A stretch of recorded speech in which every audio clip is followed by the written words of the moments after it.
Today we're looking again at lesson 6.2. Is it right? This will be day 2. We're going over some more examples of what we looked at yesterday. So our objective is the same. Given a line on a graph, I can write an equation for a parallel line and a perpendicular line in 2 out of 2 problems. We didn't quite get to that objective yesterday. We're still working on it. What we did start to do is try to construct a perpendicular line to see if we could find patterns about the relationships between lines and their perpendicular lines. So as a reminder of what we looked at yesterday, we started with a diagonal line here from 2, 3 to 4, 7 between those 2 points. We found the slope of that. We constructed a right triangle. We know it's a right triangle because we determined that horizontal lines and vertical lines are always perpendicular to each other, and a perpendicular angle makes a right triangle. And then we rotated that triangle 90 degrees counterclockwise. So we took this C and rotated it up here. And we know that it's 90 degrees because, once again, horizontal and vertical lines are perpendicular. With rigid rotations, we know that the triangle stays the same size and the same shape, so then we could construct the rest of the triangle based on these sizes. So the line from C to B is going to be the same as the line from C prime to B prime, which is 1, 2, 3, 4, so this was 1, 2, 3, 4. So this is a rotation of this right triangle, and we know that it's 90 degrees because horizontal lines are perpendicular to vertical lines.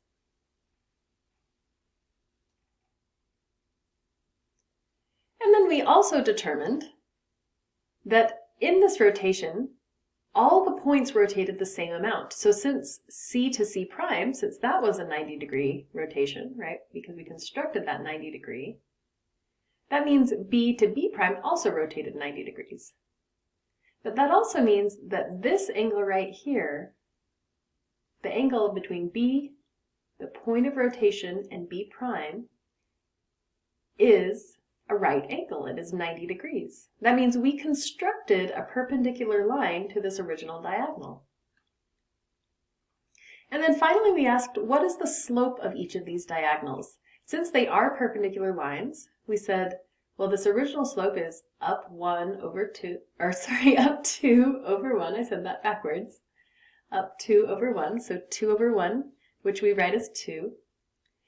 And the slope of our perpendicular line is down 1 over 2, down 1 over 2. So negative 1 over 2. And we noticed the relationship here possibly is we flipped it upside down and added a negative. A really formal way of saying that is the opposite reciprocal. So opposite means negative or positive. We swap the negative or positive. And reciprocal means a fraction flipped upside down.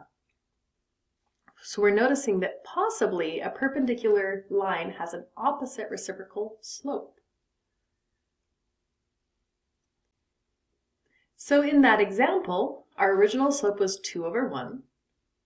Our perpendicular slope was the opposite reciprocal, negative 1 over 2, flipped it upside down, added a negative, and our relationship we think possibly is opposite reciprocals.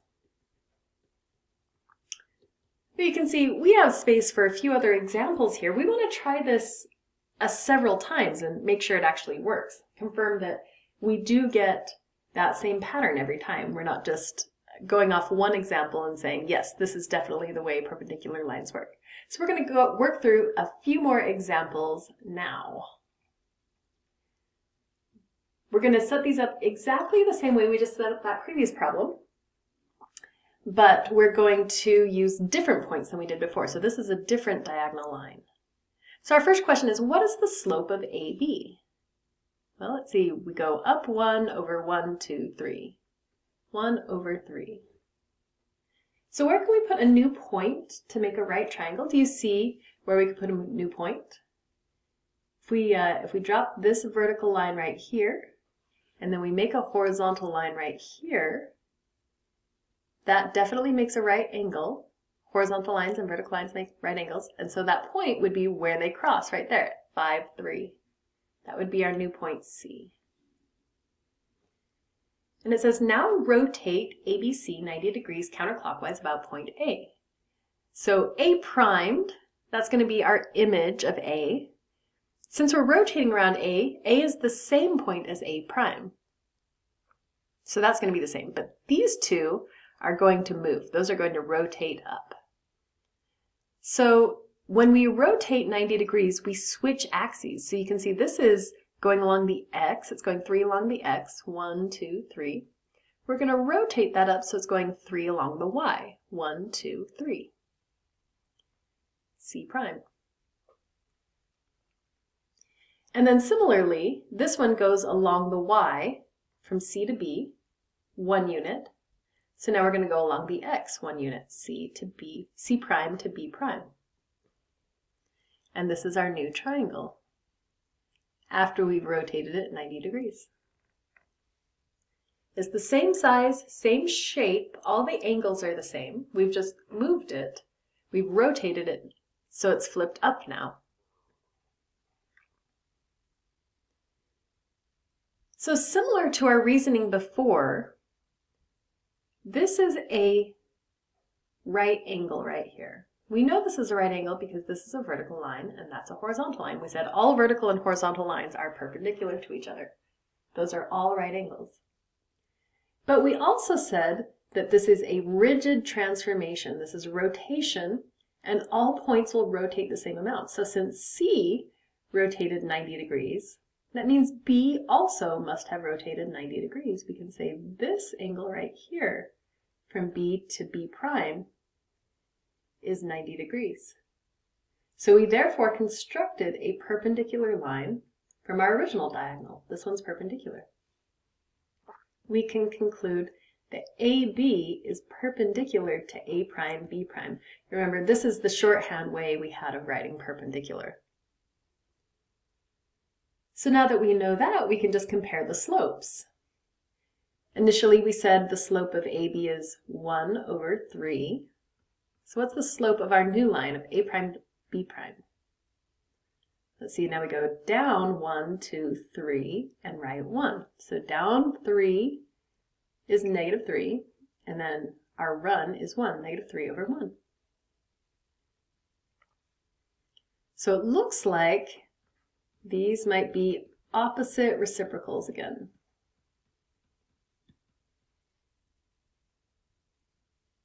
So we'll record that here. We have 1 over 3 and -3 over 1 is our perpendicular slope. And these are again opposite reciprocals.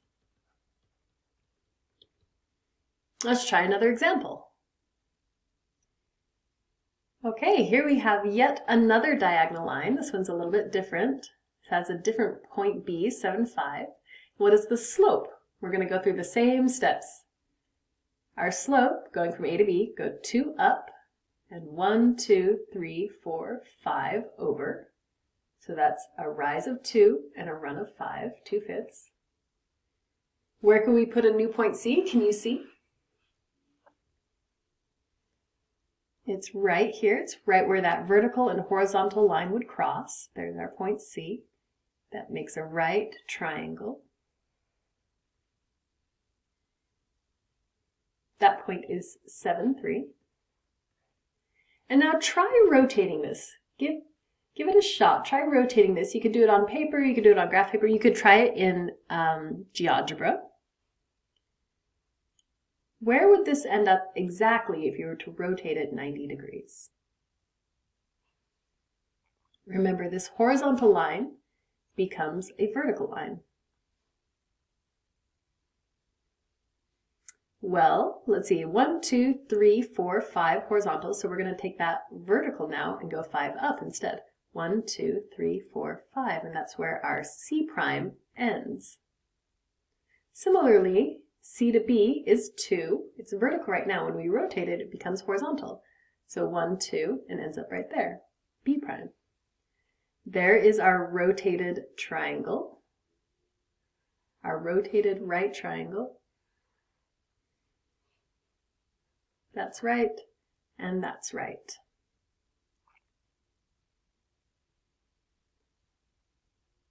So now that we have a rotated right triangle, we can again conclude, since this is a right angle, we said a horizontal line and a vertical line, right? AC is horizontal, A prime C prime is vertical. Those make a right angle. That means all points were rotated the same amount. So C to C prime is 90 degrees. That means B to B prime was also 90 degrees. We have constructed another right angle here. So we had our original diagonal. We now have this newly constructed perpendicular line.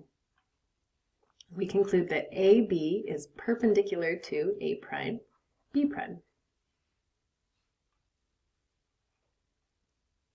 So since that's the case, we can now compare the slopes. Remember we said the original slope was 2/5 up 2 over 1, 2, 3, 4, 5.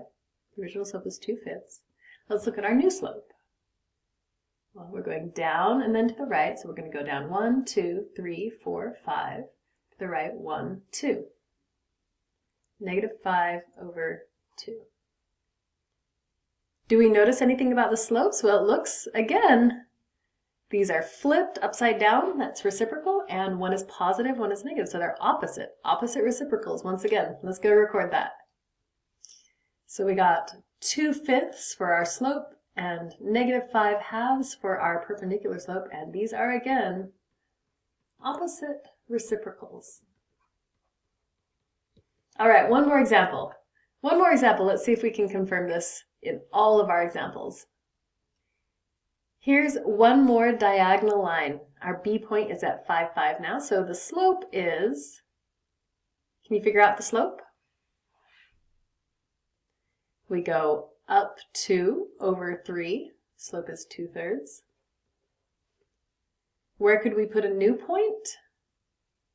Right where the vertical and horizontal lines meet. That is at 5, 3.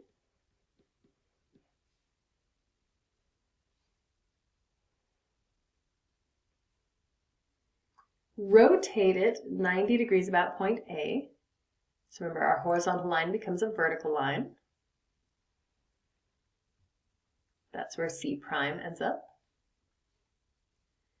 Our vertical lines become horizontal lines. So this is 2. We're going to go 2 this way. We end up with B prime right here. And there's our rotated triangle. This is a right angle, and this is a right angle.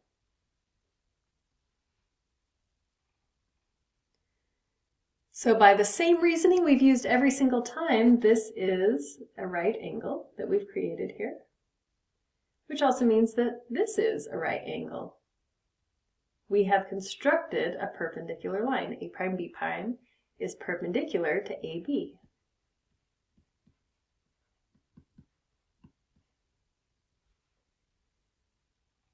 So then finally we just need to evaluate the slopes. We said the original slope here was up 2 over 3, so 2 over 3. The slope of A prime B prime, we're going to go from here to here, we go down 1, 2, 3 over 2, so -3 over 2. Does that fit our pattern? Our opposite reciprocal pattern? It sure does. Flipped it upside down, took the negative. So let's record that. This last one we had a slope of 2/3. And then our perpendicular slope was -3/2. That is again opposite reciprocals. So that looks pretty consistent. All 4 examples we tried, we found the original slope was something, and our perpendicular slope we constructed was always the negative and flipped upside down. It was the opposite reciprocal.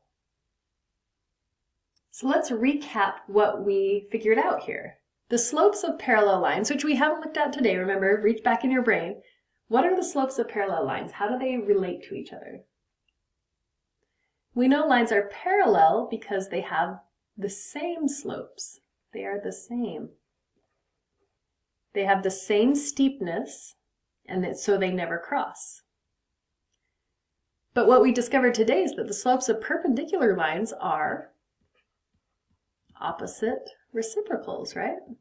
At least in every example we've seen. So something to note here is that when we're talking about parallel lines and perpendicular lines, have we talked about the y-intercept at all here? No, we're talking about slopes. We're talking about slopes in both of these cases. The y-intercepts are actually arbitrary. You can have any y-intercepts, and you can just choose any one you want to make a parallel line or to make a perpendicular line. It just moves it up or down the y-axis. But it's still parallel because it's the same slope, or it's still perpendicular because it's the opposite reciprocal slope. So let's circle back to our objective and try to construct some parallel lines and perpendicular lines given a graph. So we said that the most important thing here is not the y-intercept. The y-intercept is arbitrary. We're worried about the slope. So let's calculate the slope here. So we have a point and a point. We're going to do rise over run. So down 1, 2, 3 over 1. Our slope is -3 over 1. That tells us our parallel slope will be the same, and our perpendicular slope will be opposite, so it'll be positive, and then the reciprocal flipped upside down. So now we just need to write an equation in this form, y equals mx plus b. Our m is what we've said over here, and our b is going to be arbitrary. We can choose any b we want, except for the parallel line, we can't choose the same one that's already on the line. So let's do y equals m is -3 over 1, or you could just write that as -3, x, and then let's do plus -3. So that would cross down here. Notice if we draw these dots, and we drew this line, I can't draw a perfectly straight line by hand, but you can see that was a parallel line. If I could draw it perfectly straight, that would be a parallel line. Those would never cross. For our perpendicular line, we're going to use the opposite reciprocal slope, 1/3. And now we can use whatever intercept we want. How about +1? So if we graph that line now, there's our y-intercept. We go up 1 over 3, or go down 1, left 3, and we draw that line. You can see if I could draw that perfectly straight, that would be a right angle right there. So that's how we construct a parallel and a perpendicular line. Let's look at another example of how to do this. So here's another line. What did we say was the most important thing to figure out? When we're talking about parallel or perpendicular, what do we need to notice? Did you say the slope? The value of the slope is the most important thing, so we're going to look at the slope here. 2 points, we go up 1 over 2. That's 1 over 2 is our slope. So then what is the slope of our parallel line, and what is the slope of our perpendicular line? We said the parallel line is the same, right? So it's going to be the same. Whereas the perpendicular line is going to be the opposite reciprocal. So the negative, and then we flip it upside down. Now we just write whatever equations we want in the form mx plus b. We use this slope and any y-intercept. So y equals 1/2 x, how about +4? On this one down here, we do y equals -2 over 1, or you could just write that as -2, simplified. -2 over 1x. And again, our y-intercept is arbitrary, so I could do like plus -2. So those are examples of parallel lines and perpendicular lines you could write for this line. You might choose a different y-intercept than I did, that's okay. As long as you get the slope right, it's still a parallel or a perpendicular line. All right, let's look at one more example and we are done. Write an equation for a parallel line and write an equation for a perpendicular line. Pause the video, try to do this one on your own, and then see if you come up with the same answer I do.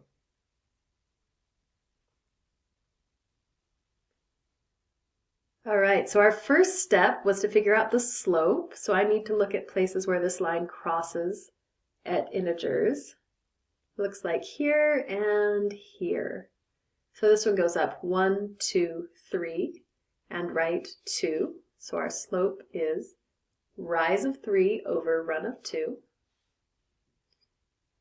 Our parallel line will have the same slope. Our perpendicular line will have opposite reciprocal. Oops, I wrote that backwards. Opposite reciprocal slope. We need to flip that fraction upside down. So y equals mx plus b is our form. We'll plug in that slope for m, and then any number we want for the y-intercept, for the b. Look, I could even do 0 if I wanted to. 0 is a perfectly valid y-intercept, that's just right there. This would simplify to y equals 3 half x. That's a parallel line. Again, if we went up 3, 1, 2, 3 over 2, down 1, 2, 3, left 2, we made this line. You could see that looks like a parallel line, if I could draw it straight. Now the equation for the perpendicular line is very similar. We're just going to use that opposite reciprocal slope, y equals negative 2/3 x, and add whatever y-intercept we want. How about 5? That one's way up here, but it would form a perpendicular line going this way, and that would be a right angle. So you may have chosen a different y-intercept, but it's still a correct answer as long as you got the slope correct. So that wraps up our objective for this lesson. Given a line on a graph, I can write an equation for a parallel line and a perpendicular line in 2 out of 2 problems.